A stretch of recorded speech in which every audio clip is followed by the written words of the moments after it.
come forth. I don't think Ross needs any formal introduction. Please welcome Ross.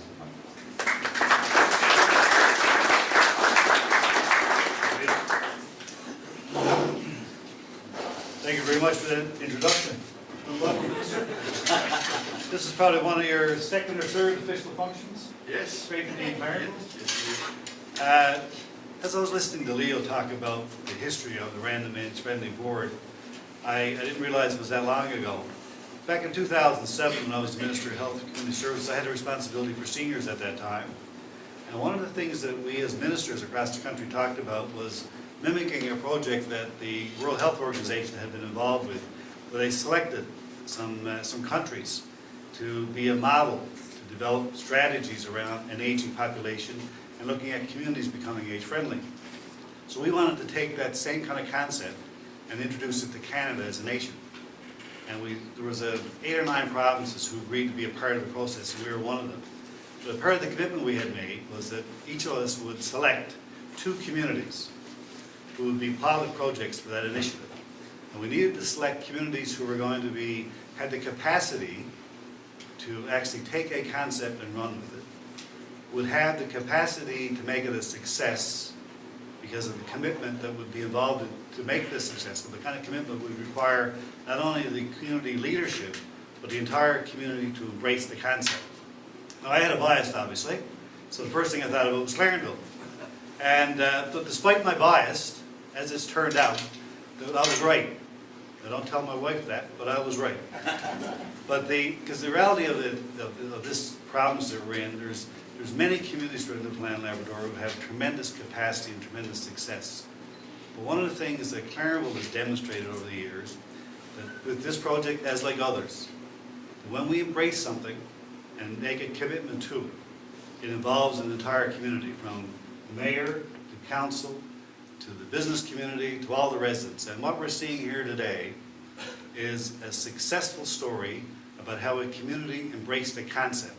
Not just embracing the development of a park, but embraced a concept that we wanted to be a community that embraced everybody, an all-inclusive community that recognized, regardless of where you are in your stage of life, we as a community needed to support you at that space. And if you look at Clarenville today, we have a very broad cross-section of people. We're successful because of that diversity, I think. And we're successful because we all embrace our sense of community, and we want to commit to making sure that we can boast and continue to boast being one of the most exciting places and one of the most prosperous places and one of the most enjoyable places in the province to live, because we have embraced becoming providing a quality life and lifestyle here, that we are supportive of each other. And so that's what we're celebrating here today as we open this park.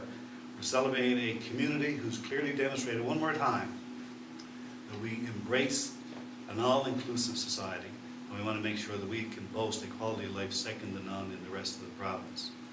And so I want to take this time to congratulate all of you, council, mayor, all of you who has been participating in this process and made a commitment to not only this project, but to this town. So congratulations to all of you, and thank you. Very special thank you. I want to go back to something that when Leo talked about how this process started for this particular project, and Random Age Friendly Board together with the town came together and developed a concept, had a plan, and had a vision of what this was going to look like. But as with any plan and with any vision, it's always the success comes from the commitment to make sure it happens, but then developing key people around you, or bringing key people around you to execute the plan. And I want to take this opportunity to highlight Gary Goss, because Gary has been a tower of strength. Gary has been a tower of strength in advancing this project. And when Leo talked about the partners who've made this a reality through in-kind contribution, to donation of material and funding, as a province, we've been extremely proud and overjoyed to be able to participate in this project financially. But I tell you, the guy who keeps beating on the door and making the phone calls, and on occasion bordering on abusive behavior trying to get the money. Gary is tenacious when it comes to pursuing financial support for projects. And this was no different than anything else he's undertaken. So this project and the funding around it and bringing partners to the table, to a large part, I give the board full credit for having the vision and putting the plan in place and making sure that it was followed through on. But it was Gary's execution of this plan that made this a success today. So Gary, thank you very, very much, and congratulations. And all of you, look forward to working with you as we continue to do projects such as this one and continue to advance the commitment that this town has made to becoming one of the most age-friendly communities in this entire province. And you're well on the way to that. And our commitment as a government, and my commitment to you as your MHA, is to continue to do the kind of work that we've done in the past, and we'll build on the successes that we've had, and we'll continue to grow and prosper together. So enjoy your day. Thank you very much.